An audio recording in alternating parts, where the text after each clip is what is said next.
Bob blwyddyn mae tân yn gyfrifol am difrodi hectorau o cefn gwlad a achosi niwed i bywyd gwyllt.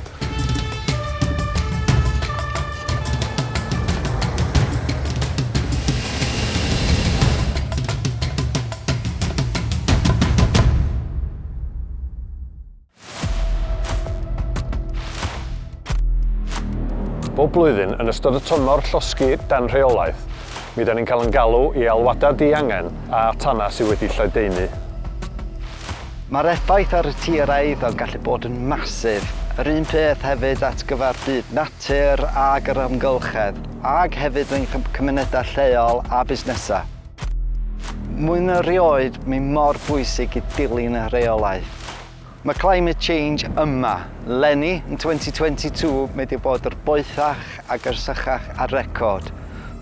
A mae hwnna hefo effaith masif efo pam da ni'n meddwl mynd allan i losgi. Mae hyn yn clymu adnoddau a gallai fod angen mewn argyfwng arall. Mi da ni wedi gweld sut mae tanna yn yr awyr agored yn medru peryglu bywydau. Bywydau ein cymunedau a bywydau ein diffoddwyr tân.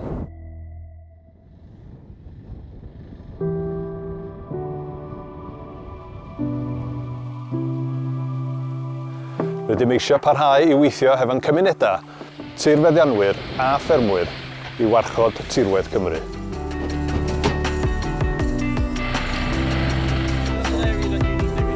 Mae'r gwasanaeth tân ag achub yna o'r cychwyn i helpu ac i stepio mewn os mae pethau'n mynd yn wrong.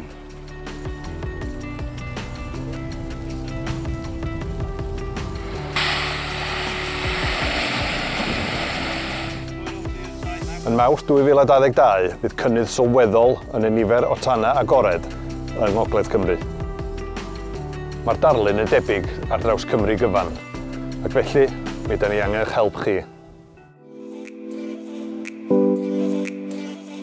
Mae yna gyfynion cyfreithiol os da chi am losgi. Mae ffarmwrs a landowners yn gallu llosgi eithin, rhedyn a gryg o'r cychwyn Hydref tan diwedd mis Mawrth. Ond rhaid i chi gael gynllun i losgi.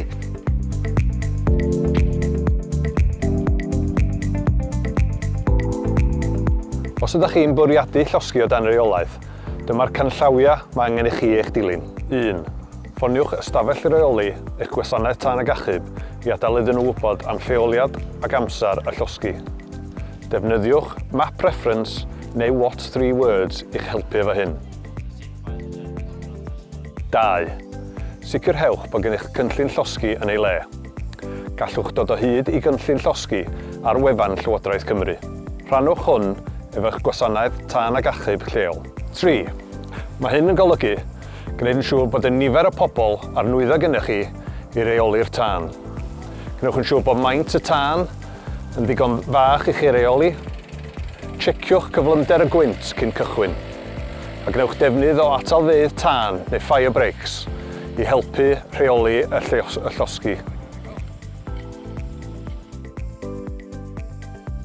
Cofiwch, os di'r tir heb cael ei losgi am peth amser, mae'r llwyth tanwydd ar y tir yn uwch a gallai'r tân bihafio yn wahanol i tro dwytha a gafodd ei losgi. 4. Os fydd eich tân yn mynd allan o'r rheolaeth, galwch eich gwasanaeth tân ag achub ar unwaith, hefo manylion mynediad a lleoliad y tân. 5. Sicrhewch bod eich tân allan yn gyfan gwbl cyn ei adael, a tsieciwch y diwrnod wedyn i wneud yn siŵr fod e heb ei ail gynna. Mae diffodd tannau awyr agored yn costus ac yn anodd ac yn costus hefyd i'r ffarmwr a'r tir.